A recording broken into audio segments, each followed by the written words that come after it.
China and USA are the leading economies of the world.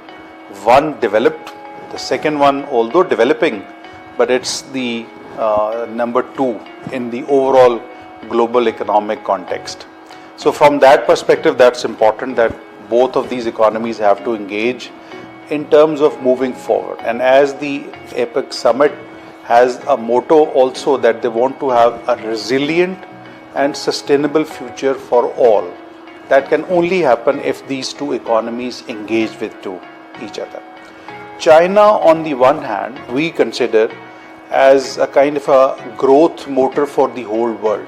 There is now a concept of the whole supply chain, and in that supply chain, the China is there to provide technology-based, more cost-efficient solutions. So from that perspective, it is important to actually conceptualize that if these two economies don't engage with each other, then the whole world cannot achieve a resilient economic or prosperous future for us. So it's not just about the US and China now. It's about the whole world in terms of the economic platform. And we are looking forward that these two big nations' leadership would come to certain solutions which would be a win-win for both the countries as well as for the whole world.